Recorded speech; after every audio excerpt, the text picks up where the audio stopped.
Hello student class 8। हमने कल आपको 12 चैप्टर में कुछ क्वेश्चन कराए थे, यानी वो भी चैप्टर आपका कंप्लीट हो गया था। 18 चैप्टर आपके कंप्लीट हो चुके हैं मैथ फर्स्ट और सेकंड में।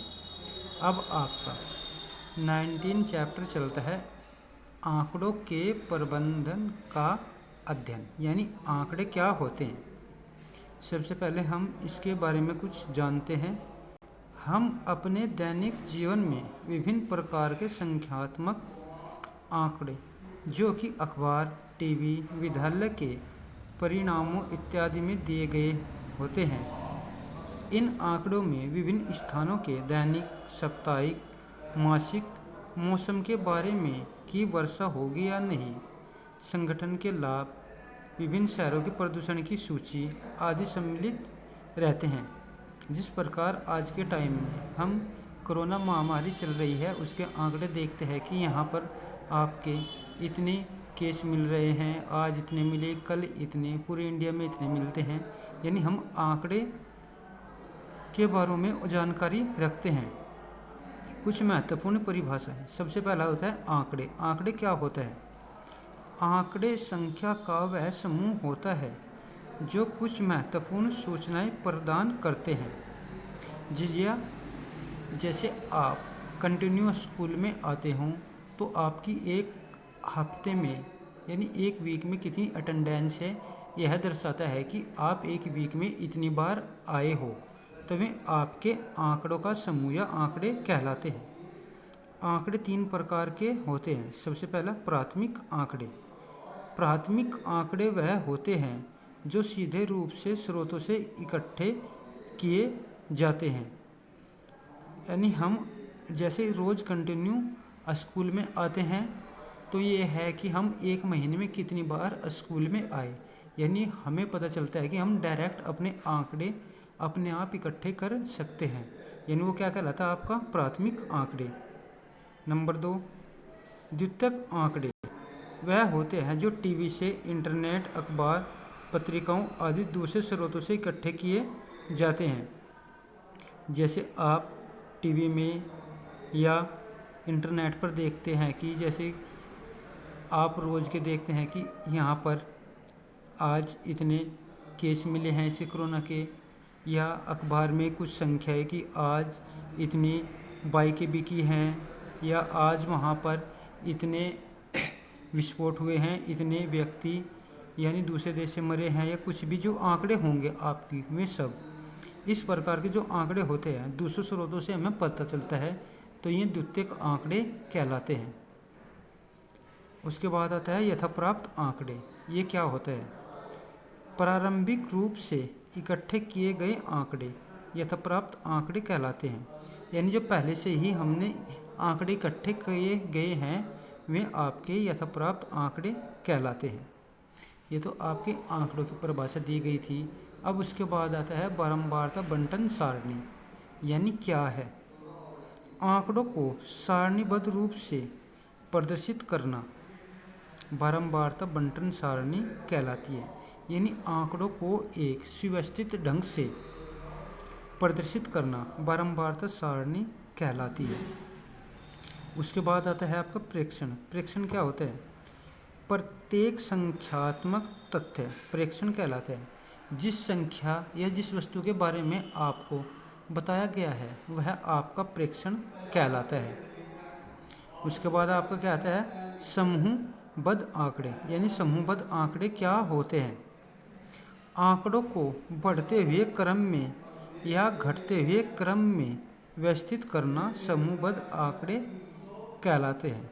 यानी जो भी हमें आंकड़े दिए गए होंगे उनको या तो हमें आरोही क्रम में रखना है या अवरोही क्रम में व्यवस्थित करना आंकड़ों का समूहबद्ध कहलाता है। उसके बाद आता है आपका बारंबारता। बारंबारता क्या होती है?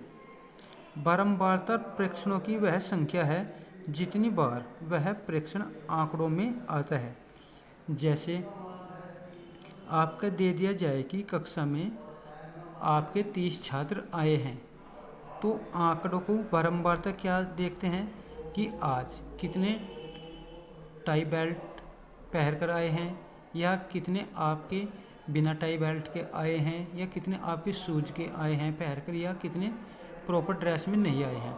तो उन सब का बच्चों के अनुसार जितने होंगे उतनी वह संख्या प्रत्येक की बारंबारता सारण कहलाती है। या आपका ये बोल दिया जाए कि बाज़ार से कुछ फल लाए हैं, जैसे आपका सेब हो गया, केला हो गया, आम। तो सेब, केला, आम की जितनी जितनी संख्या होगी प्रत्येक फल की, वह उसकी बारंबारता कहलाती है। उसके बाद आपका क्या आता है, सीमा। सीमा क्या होती है? प्रेक्षण के मानों में सबसे अधिक मान व सबसे कम मान के बीच का अंतर सीमा कहलाती है। यानी जिसके बारे में प्रेक्षण किया गया है, एक तो जिसका सबसे कम मान होगा यानी बारंबारता जिसकी सबसे कम होगी, और एक प्रेक्षण वो होगा जिसकी बारंबारता सबसे अधिक होगी। जब हम बड़ी संख्या में से छोटी को घटाएंगे यानी उनका अंतर जो आएगा वही क्या कहलाती है, इसकी सीमा कहलाती है। जैसे अब आपका क्वेश्चन नंबर फर्स्ट दिया गया है, एक पासे को 30 बार फेंका गया तथा निम्नलिखित परिमाण प्राप्त किए गए। तो ये 30 बार पासे फेंके हैं, तो आपकी एक पासे पर कितनी संख्या होती है, 1 से लगाकर 6 तक। तो आपको यहाँ पर दर्शाया गया है। तो एक बारंबारता हमें सारणी बनानी है। तो सबसे पहले हम जितने भी परिमाणों को आरोही क्रम में रख लेते हैं। ये हो गया आपका अंक कितने हैं, 1 2 3 4 5 6। अब हमें देखना है कि बारंबारता कौन सी संख्या कितनी बार आई है। 1 1 2 3 4 5 6, तो आपका ये 6 हो गया। अब 2 देखते हैं, 1 2 3 4 5 6, 2 भी 6 बार हो गया। उसके बाद 3 देखते हैं कितनी बार आया है आपका, 1 2 3 4, 4 बार आ गया। 4 को देखते हैं, 1 2 3 4 5, 5 बार आ गया। उसके बाद 5 को देखते हैं, 1 2 3 4, 4 बार आ गया। अब इसके बाद अब 6 को देखते हैं कि 1 2 3 4 5, 5 बार। तो इनका टोटल योग कितना होना चाहिए, 6 6 12 और 4 16, 5 21 25 और 5 30। तो यानी हमें जो क्वेश्चन दिया गया है कि 30 बार, तो हमारा योग सही है कि इससे हमें ज्ञात होता है कि जो हम क्वेश्चन कर रहे हैं इसका सलूशन हमारा सही है। तो जब हम मिलान चिन्ह लगाते हैं तो मिलान चिन्ह कितने हैं, 6 बार, 1 2 3 4, 4 करके, तो 5 ऐसा कट और 6 अलग, ऐसी 1 2 3 4 हमेशा 5वें को कट करना है, छठा ये हो गया। 4 1 2 3 4 ये हो गया। 5 1 2 3 4, 5 कट, फिर 4 1 2 3 4, 5 1 2 3 4 5। तो इस प्रकार आप जितने भी क्वेश्चन दिए गए हैं उनको आंकड़ों की बारंबारता बंटन सारणी आराम से तरीके वाइज बना सकते हैं।